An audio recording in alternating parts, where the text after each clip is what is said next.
लेकिन समाधान मिलना यही सबसे बड़ा बख्शीश है। अब समझ लीजिए हमें कोई चीज पसंद आई और उसके लिए हम दौड़ रहे हैं कि हमें ये चीज चाहिए, वो चीज चाहिए, जरूरी चाहिए, उसके लिए मरेंगे, वही चीज लेनी है हमने, वो देखिए हमें पसंद आई है, मरमुरा के ली भी, कर्जा लेके ली, चाहे जैसे, और उसके बाद उसके और देखते नहीं, फिर दूसरी चीज की ओर देखने लगते। जो चीज पाई उसी का सुख नहीं, उसी को देखना नहीं।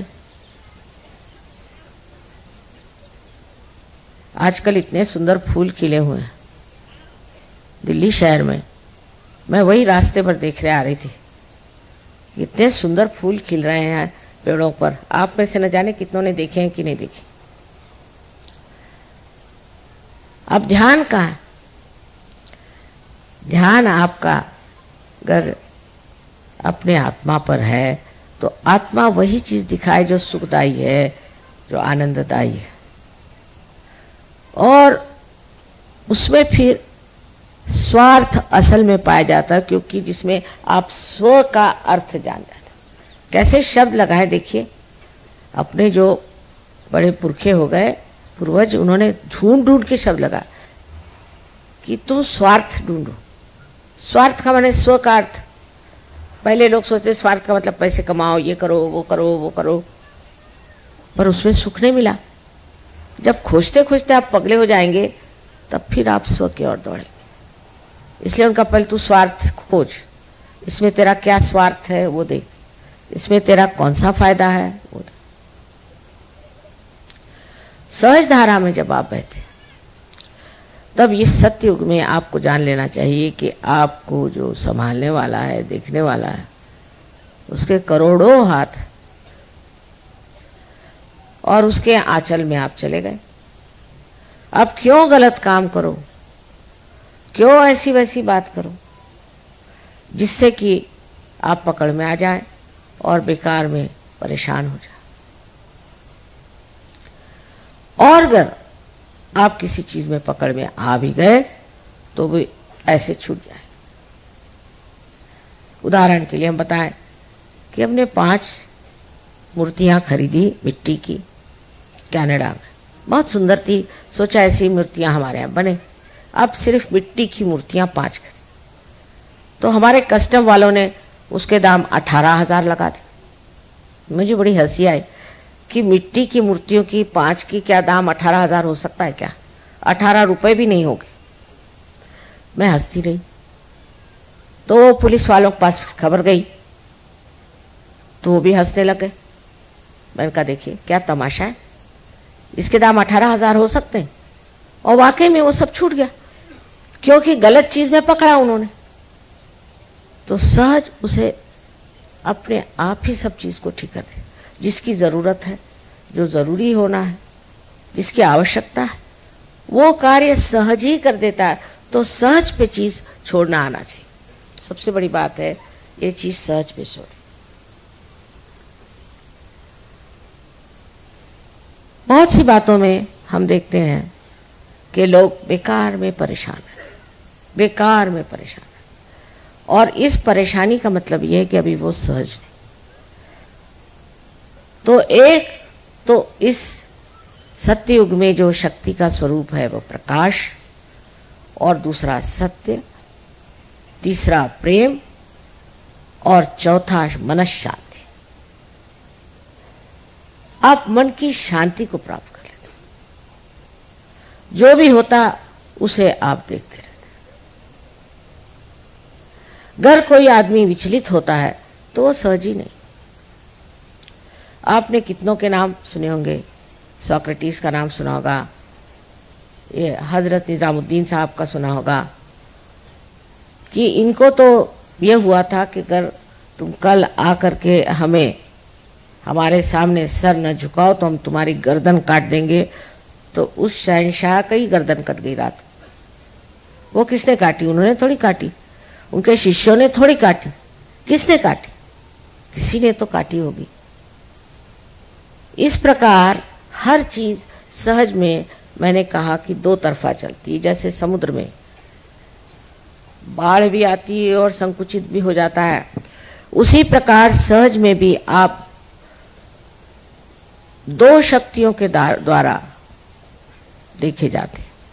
पहली शक्ति से बढ़ावा और दूसरी शक्ति से आपको निकाल दिया जाता है। एक बार सहज से आप निकल गए तो फिर हमारा आपका कोई सरोकार नहीं, हमारे ऊपर आपका कोई अधिकार नहीं। कोई भी आपको अगर हमारे ऊपर अधिकार जताना है तो पहले सहज में घुल मिल लेना चाहिए।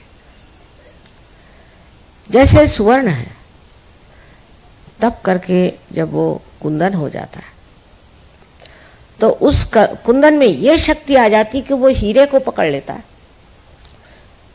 कुंदन में जब आप हीरा बिठाते हैं तो उसके लिए कोई भी ऊपर से टाँका लगाने की जरूरत नहीं, कोई चीज से पकड़ जरूरत नहीं। वो कुंदन, इतनी मुलायम चीज कुंदन, वो पकड़ लेता है हीरे को। हीरे से बढ़ के और कोई कठिन चीज संसार में नहीं। इसी प्रकार आपका भी कुंदन हो सकता है, और वो कुंदन में आप देखेंगे कि आपके अंदर समाधान की शक्तियां है। समाधान में विचार नहीं होता, विचार से परे, सहयोग से आप बुद्धि से परे, भावनाओं से परे, गुणातीत एक ऐसी दशा में है जहां कोई विचार नहीं, कोई विचार नहीं।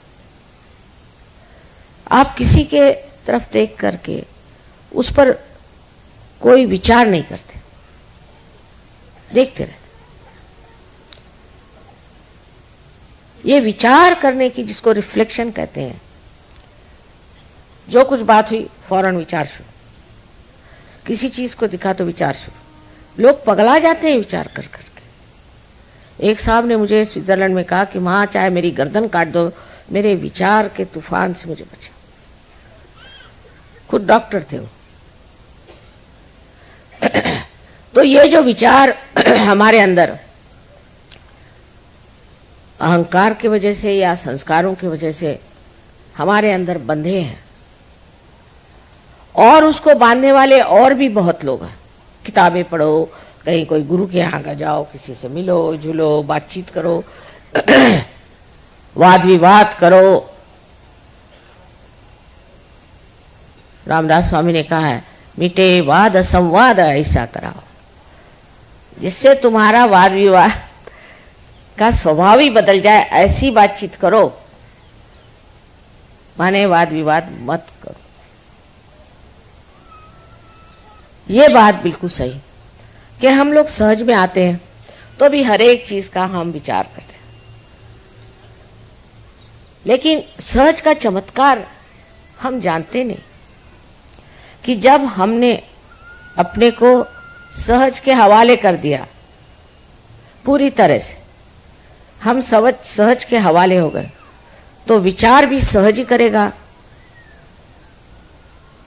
और सहज ही उसका हल भी करेगा।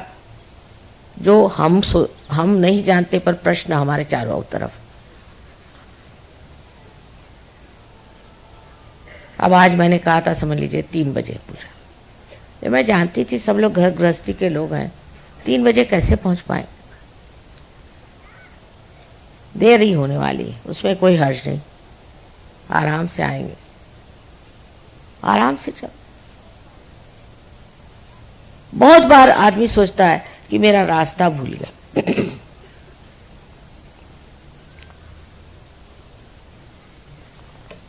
और वो परेशान रहेगा, कहां से रास्ता ढूंढूं, किससे पूछूं, क्या करूं, मेरा रास्ता रह गया, ये रह गया।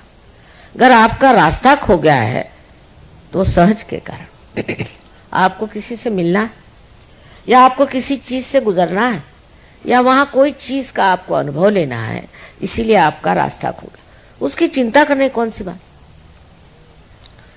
आखिर आप करने क्या वाले, कोई लड़ाई है, युद्ध है, वहां जा रहे हैं, और युद्ध में भी अगर सहयोगी जाए तो वो युद्ध तो जीत लेंगे, लड़ेंगे वड़ेंगे कुछ नहीं।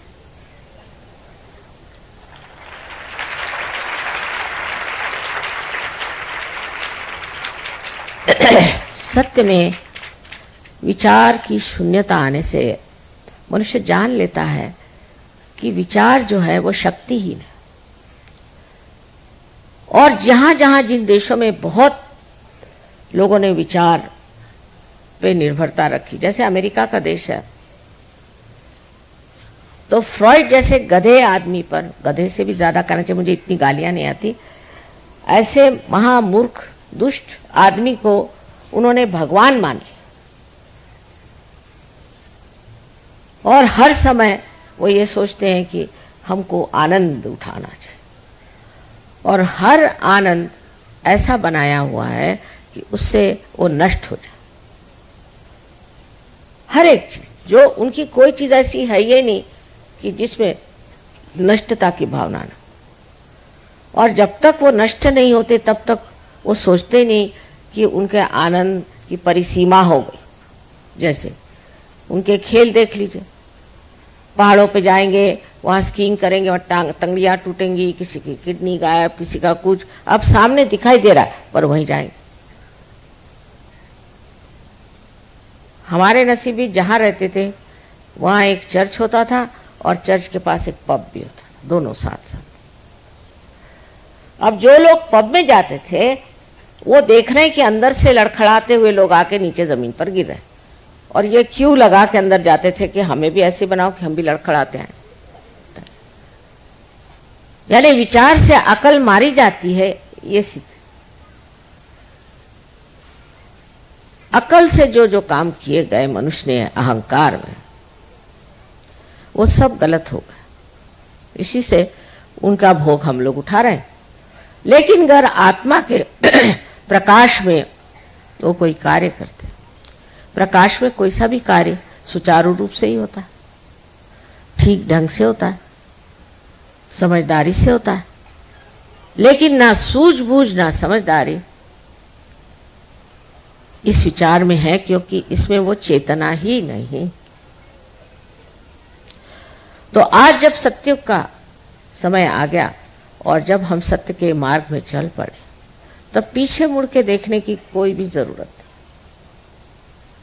क्योंकि आपके साथ सबसे बड़ी शक्ति प्रकाश की है।